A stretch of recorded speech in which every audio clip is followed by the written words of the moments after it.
Assalamualaikum warahmatullahi wabarakatuh. Selamat bertemu kembali di mata kuliah Islam Rahmatan lil Alamin. Semoga mata kuliah ini bisa menjadi pencerahan untuk kita untuk bisa mewujudkan makna Islam Rahmatan lil Alamin untuk mengungkap bagaimana ajaran Islam yang sesungguhnya. Baik, kali ini saya akan berbicara tentang konsep integrasi Islam dan sains. Kita berbicara dua hal yang dimana dua hal ini selalu melekat dalam kehidupan kita sehari-hari.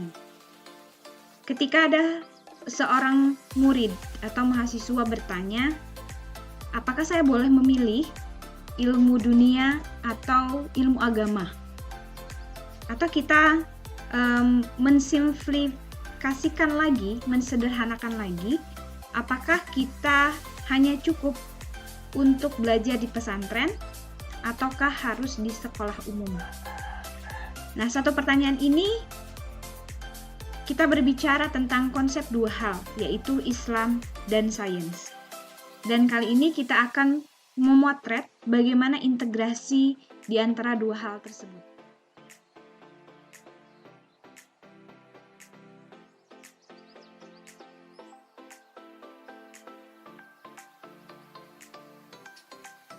Berbicara tentang Islam, maka Islam adalah sebagai sebuah ajaran agama yang diturunkan oleh Allah Subhanahu wa taala kepada Nabi Muhammad SAW melalui satu kitab, yaitu Al-Qur'an. Makna tentang Islam yang sampai sekarang orang fahami. Islam memiliki 3 pokok ajaran agama. Di antaranya adalah akidah, kemudian syariah dan akhlak.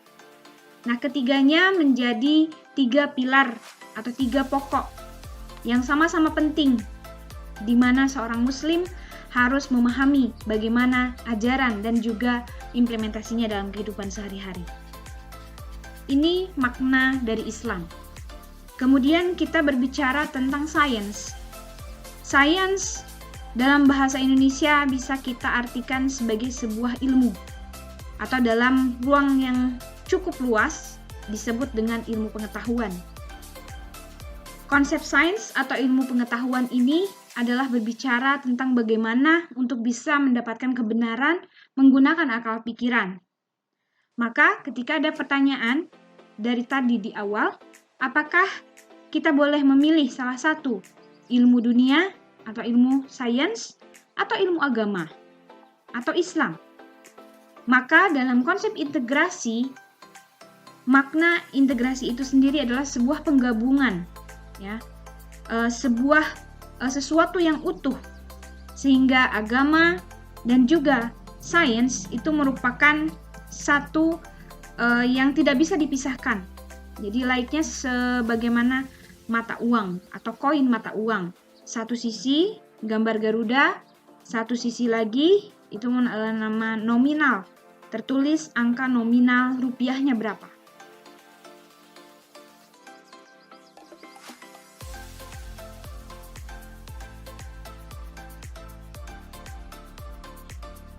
Berbicara tentang sains atau ilmu, kemudian Islam atau agama, maka setidaknya ada beberapa tawaran. Ada 4 yang bisa kita lihat sebagai sebuah konsep. Jadi yang pertama, ilmu dan agama atau sains dan Islam itu memiliki 4 hubungan. Yang pertama, hubungan konflik. Konflik ini artinya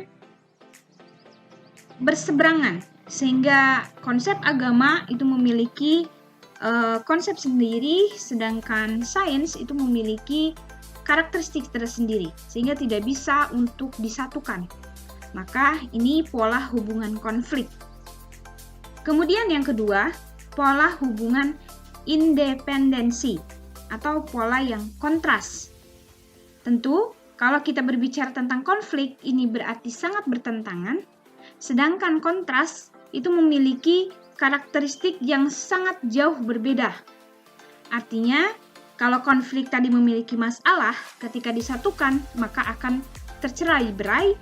Ketika kita berbicara konsep kedua yaitu independensi, maka kedua konsep yaitu ilmu dan agama itu sebenarnya berdiri masing-masing, tidak ada hubungannya. Konsep yang ketiga yaitu konsep dialog atau kontak. Artinya bahwa agama dan ilmu itu memiliki hubungan.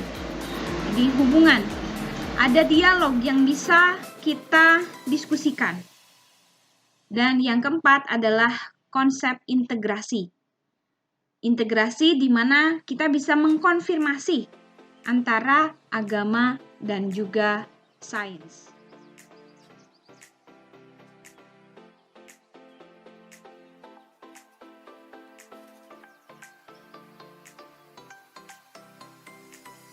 Bagaimana konsep integrasi Islam dan sains yang selama ini kita lihat di kehidupan sehari-hari? Dalam kenyataannya, kita bisa melihat bahwa Islam sebagai sebuah ajaran agama, khususnya di Indonesia, itu memiliki sejarah panjang, di mana para pahlawan kita itu sudah berupaya untuk bisa menyatukan penduduk dalam satu konsep Pancasila, jadi satu ideologi yang dinamakan Pancasila. Nah, ideologi Pancasila ini salah satunya dari sejarah kita bisa menangkap bagaimana potret bahwa Islam itu menjadi ruh para pahlawan untuk bisa memperjuangkan kesatuan negara Republik Indonesia. Kita bisa lihat sejarah sampai dengan pembacaan sila pertama yaitu ketuhanan yang Maha Esa. Maka kita bisa melihat di sini bahwa integrasi agama dalam kehidupan sehari-hari sudah menjadi sebuah konsep atau pemikiran, sehingga para pahlawan kita yang memang notabene mayoritas adalah Muslim itu menejawantahkan bagaimana Islam dalam kehidupan sehari-hari, sehingga para pejuang atau para pahlawan itu memiliki konsep bahwa ketika kita mempertahankan negara, maka kita mempertahankan agama kita. Nah, kemudian ideologi atau Pancasila ini yang menjadi kekuatan yang mendorong pemikiran beberapa cendekiawan untuk memasukkan nilai dan norma Islam ke dalam ilmu sosial melalui jalur Pancasila. Nah, ini salah satu bentuk bahwa dari sejak secara historis bahwa integrasi Islam dalam kehidupan manusia itu sangat lekat sekali, terutama dari sisi historis negara kita untuk bisa menjadi sebuah negara yaitu dalam kesatuan Republik Indonesia. Nah, kemudian contoh hal lain dari integrasi konsep agama dan sains yang bisa kita lihat dalam kehidupan sehari-hari adalah misalnya sekarang dari mulai era 1900 lebih tahun 1900 lebih muncul konsep bank syariah atau kita namakan dengan ekonomi syariah, atau ada juga yang menamakan dengan bisnis syariah. Maka tidak lain sebenarnya ada semacam adopsi nilai-nilai Islam ke dalam konsep implementasi ekonomi dalam kehidupan sehari-hari. Bagaimana membuat sebuah transaksi menjadi lebih Islami. Nah, konsep Islami ini itu merupakan konsep dari integrasi antara ilmu dan juga Islam, antara sains dan juga Islam, gitu ya. Nah, kalau misalnya kita lihat kembali dari relasi ilmu dan agama tersebut, bahwa ilmu di dalam konsep agama Islam sudah menjadi sebuah kewajiban di mana seorang muslim itu harus wajib menuntut ilmu. Nah, kedudukan pencari ilmu itu lebih tinggi dibandingkan dengan amalan yang lain. Ilmu bisa membimbing kita untuk bisa memperoleh pahala. Nah, di sini kita belajar bahwa di dalam Islam ilmu sangat dijunjung tinggi, sehingga kita berilmu maka kita bisa beramal. Dalam kehidupan sehari-hari pun, dari sejak kita melaksanakan ibadah, dari mulai ibadah puasa, kemudian sholat, zakat, infak, sedekah, dan lain sebagainya, kita memerlukan ilmu. Semisal kita melaksanakan sholat, jelas di dalam Al-Qur'an ada satu firman Allah Subhanahu wa taala di mana disebutkan Inna sholata kanat 'alal mu'minina kitaban mawquta, bahwa sesungguhnya sholat itu dilaksanakan sesuai dengan waktunya. Maka pembahasan tentang waktu, bagaimana kita seorang muslim tahu kapan waktu sholat subuh setelah masuk, kapan waktu zuhur kita sudah diwajibkan untuk sholat zuhur, sholat asar, sholat maghrib, isya. Maka ada ilmu untuk bisa menunjang itu, yaitu keilmuan astronomi terkait dengan waktu. Sehingga kita bisa sholat dengan sempurna karena kita menyesuaikan dengan kewajiban atau perintah Allah Subhanahu wa taala untuk mengerjakan sholat sesuai dengan waktunya. Begitupun ketika kita misalnya melaksanakan salah satu ibadah, yaitu puasa Ramadan atau puasa sunnah-sunnah yang lainnya. Ketentuan secara fikih telah jelas oleh para ulama, disebutkan dari mulai fajar sampai senja, sampai maghrib tiba. Maka keilmuan untuk mengiringi itu tetap kita harus menggunakan keilmuan astronomi agar kita bisa melihat kapan kita bisa berpuasa dengan tepat waktu. Ibadah-ibadah yang lain seperti sedekah, zakat.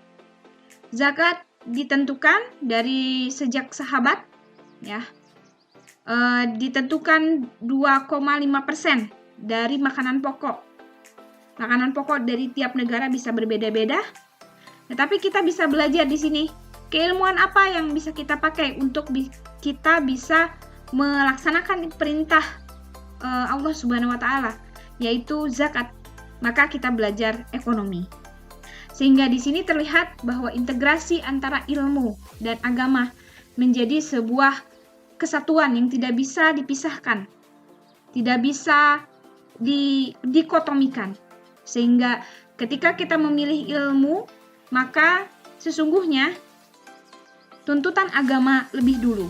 Secara historis, perintah agama seperti sholat, kemudian zakat, puasa, dan lain sebagainya, itu menjadi tuntutan kepada manusia untuk bisa dilaksanakan. Nah, ketika agama memberikan perintah, maka di situ manusia berpikir menggunakan akal pikirannya, menggunakan ilmu pengetahuan. Sehingga korelasi antara ilmu dan agama menjadi sebuah konsep yang tidak bisa dipisah-pisahkan dan menjadi sebuah integrasi bahwa ilmu selalu menyertai bagaimana kita melaksanakan ajaran agama kita. Baik, mudah-mudahan apa yang saya jelaskan bisa menjadi gambaran bahwa integrasi ilmu dan agama atau sains dan Islam itu menjadi sebuah konsep yang bisa melekat dan dapat diimplementasikan dalam kehidupan kita sehari-hari. Semangat belajar bersama Islam Rahmatan lil Alamin. Terima kasih. Assalamualaikum warahmatullahi wabarakatuh.